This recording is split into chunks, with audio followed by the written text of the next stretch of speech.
Para sedherek ingkang kinasih, sugeng enjing, sugeng pinanggih malih ing panyuraos lan pandonga enjing GKJ Jakarta. Senen Pon 19 September 2021 Minggu Limrah kaping 2. Kanthi jejer panyaruwe murih nepangi Gusti.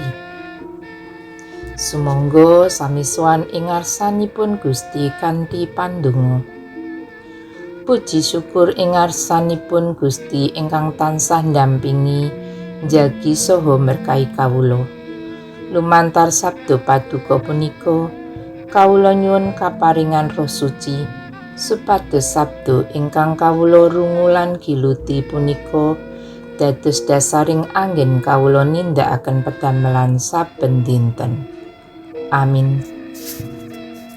Waosan leksionari ing dinten menika saking Yeremia bab 9 ayat 12 dumugi 26, Mazmur bab 106 ayat 12 dumugi 8, lan Para Rasul bab 50 ayat 1 dumugi 12. Ayat nasipun saking Yeremia bab 9 ayat 23 dumugi 21 makaten. Pangandikane Sang Yewah mengkene, wong kang wicaksana aja ngendel-endelake kawicaksanane, wong rusa aja mamerake karusane, wong sugih aja ngegung-ngegungake kasugihane. Nanging sing sapa arep ngegungake, ngegungno kang mengkene. Menawa dheweke ngerti lan wanuh marang ingsun, menawa ingsun iki Sang Yewah kang nedahake kadarman, keadilan lan kabenaran ana ing bumi. Sanyata iku kang ndadekake kaparenging galih ingsun. Mengkono pangandikane Sang Yewah. Para sedherek ingkang kinasih, wonten ing Yeremia bab 9, Nabi Yeremia ngaturi pasamuan mbayangaken kahanan karusakan ing Yerusalem ing mangsa ngajeng kanthi pitakenan reflektif. Kados-kados karusakan punika sampun kadadosan inggih menika, yogine tanah iki rusak tandus kaya ora-ora samun. Kanthi alesan utami amargi bangsa Yehuda sampun nilar Gusti Allah. Jabur bab 106 nyariosaken bab kraman lan kamurtadan bangsa Israel ingkang asring lan bolak-balik tebih saking pangandika lan karsaning Gusti Allah.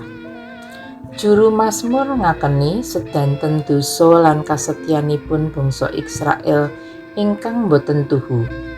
Lajeng ndedonga mugi Gusti Allah kersa nitipriksa umatipun ingkang maratobat lan kersa paring malih karahayon, kawilujengan lan berkah. Kangge nyengkuyung pratobating tiang-tiang ing Yerusalem, Yewah paring sindiran. Ngendika bilih ibu-ibu supados kersa ngajari lare-lare wadon mangertosi kados pundi kahanan ing tetangisan. Nanging ing sih kadarmanipun Gusti Allah ugi paring margi. Sedanten musibah utawi piyawon kala wau tasih saged dipun endani bilih kita purun lan saged mangertos kersanipun Gusti. Gusti saestu remen bilih umatipun saged nduduhaken kasetyan, keadilan lan kayekten marang tiyang sanes. Pengetan punika saestu trep kangge kita, tiyang ingkang gesang ing jaman sapunika. Saged nduduhaken katresnan ingkang setya, adil lan bebener kaliyan tiyang sanes. Ngaten punika ingkang dipun kersakaken Gusti Allah. Sedanten ingkang sampun asring lan ajeg dipun lakoni saben dintenipun dipun pirsani utawi dipun mirengaken mboko sekedhik saged ndadosaken perkawis ingkang dipun anggep biasa utawi limrah. Kahanan punika ugi sami bilih dipun trepaken ing perkawis ingkang asipat rohani utawi spiritual. Mbok menawi amargi sampun dangu dados tiyang pitados dumateng Gusti Yesus, mila kita boten mangertos malih bilih tasih kathah tiyang sanes ingkang betah keselamatan sejatos ingkang naming wonten ing Sang Kristus.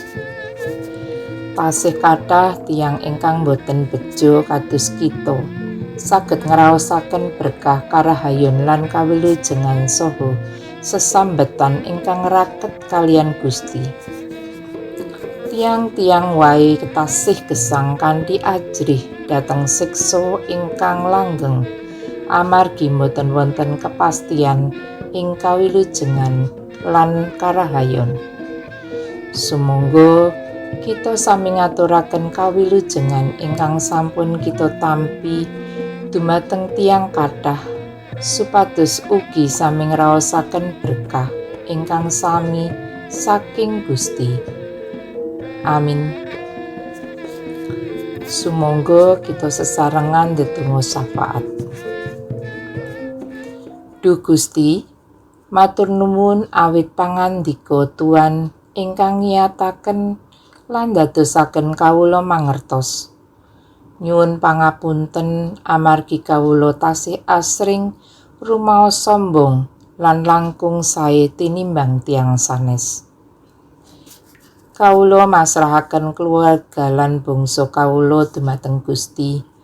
Mugi Gusti tansah paring pitulungan lan berkah tumrap sedanten usaha ingkang dipun tindakaken ingkang dadosaken kabecikan.